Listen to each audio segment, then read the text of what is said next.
Sa kalibutan karon nga gihagit sa krisis ug tensyon sa Middle East, daghang mga nasod ang nakasinati og epekto sa pagsaka sa presyo sa lana.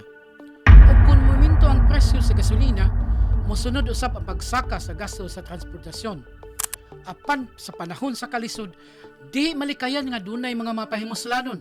Sa Cebu lang, pipila ka mga pasahero sa van for hire ang nagkireklamo tungod sa kalit na pagsaka sa plitihan sa biyahe tali sa Cebu City ug Lapu-Lapu City.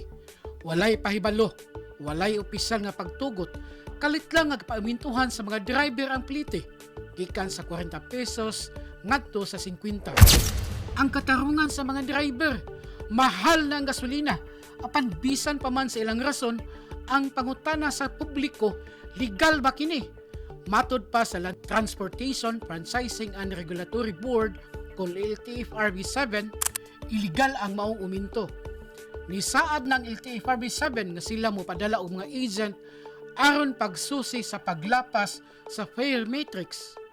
Ang mga pasahero ilang giawhag sa pagreklamo sa ilang buhatan. Gikinahanglan pa ba di ay nga moreklamo ang publiko? Anong dili man sila mosuroy sa mga terminal aron pagsusi kuno bay mga driver nga mapahimusladon? Di maghuwat nga dunay moreklamo. Ngano nga ang mga pasahero pa man ang haguon sa pag-adto sa ilang opisina aron lamang magreklamo.